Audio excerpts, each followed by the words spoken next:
السلام عليكم ورحمة الله وبركاته. الحمد لله رب العالمين والعاقبة للمتقين، والصلاة والسلام على النبي الكريم محمد وآله وأصحابه أجمعين. أما بعد، فأعوذ بالله من الشيطان الرجيم. بسم الله الرحمن الرحيم. يا أيها الذين آمنوا لا تتبعوا خطوات الشيطان ومن يتبع خطوات الشيطان فإنه يأمر بالفحشاء والمنكر. صدق الله العظيم.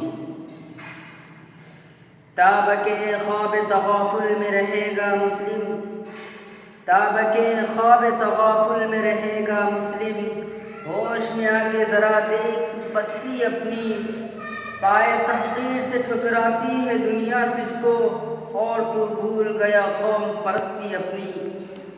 برادران اسلام، آج ہم جس دور سے گزر رہے ہیں یہ ایک حساس اور عبرتناک دور ہے، چاہے اخلاقی اعتبار سے ہو یا معاشی اعتبار سے، سماجی اعتبار سے ہو یا سیاسی اعتبار سے. آج ہم بری طرح ظلم و ستم کی شکنجے میں جکڑے ہوئے ہیں.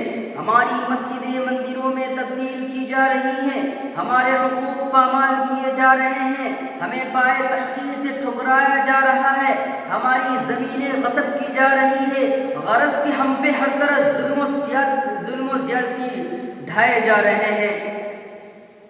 ایک ہنگامہ محشر ہو تو اس کو بھولوں، ایک ہنگامہ محشر ہو تو اس کو بھولوں، سینکڑوں باتوں کا رہ رہ کے خیال آتا ہے. وہ قوم جس کی تخلیق پھلنے کے لیے کی گئی تھی، جس کی تخلیق گرجنے برسنے کے لیے کی گئی تھی، آج اس کا کوئی پرسان حال نہیں.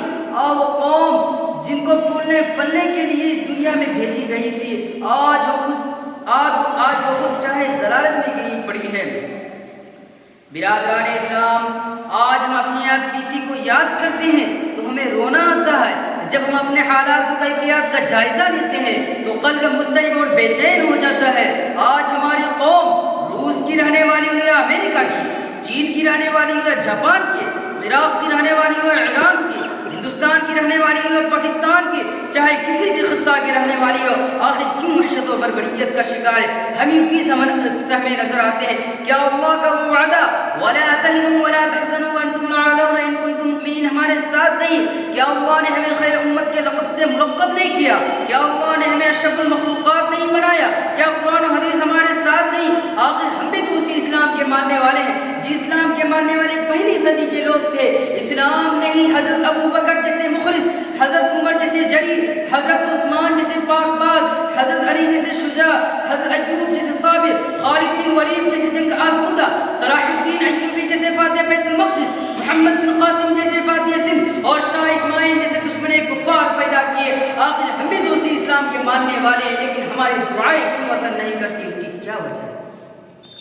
مسلمانوں، ذرا عقل سلیم کا صحیح استعمال کرو اور سوچو کہ آخر ایسا کیوں ہے. تو یہ بات روزے روشن کی طرح عیاں ہو جائے گی کہ یہ تمام آفات و مصائب، قہر و عذاب جو ہم پر نازل ہو رہے ہیں یہ ہماری ہی کرتوتوں کا نتیجہ ہے، جس کی صراحت کو قرآن کریم کر رہا ہے. ارشاد ربانی ہے وَمَا أَصَابَكُم مِّن مُّصِيبَةٍ فَبِمَا كَسَبَتْ أَيْدِيكُم. اور اس طرح کہ ہم نے قرآن کریم کو بالائے طاق رکھ دیا، ہم نے آپسی قوت و بھائی چارگی کو پس پشت ڈال دیا، ہم نے باہمی اتحاد و اتفاق کے بجائے آپس میں اختلاف و انتشار برپا کیا، شیطان سے بظاہر نفرت کی مگر بباطن دوستی برقرار رکھی، عشق رسول کا دعویٰ کیا مگر فرمودات کو ٹھکرا دیا.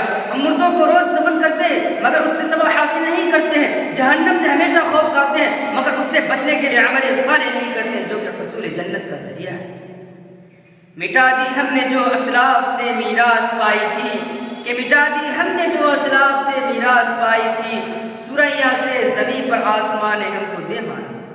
یہی وجہ ہے کہ آج ہم نکبت و ادبار کی زندگی گزار رہے ہیں. آج ہم رسوا و خستہ نظر آتے ہیں، دنیا میں ہمارا کچھ وقار نہیں، ہمیں ہر طرح سے ستائے جا رہے ہیں.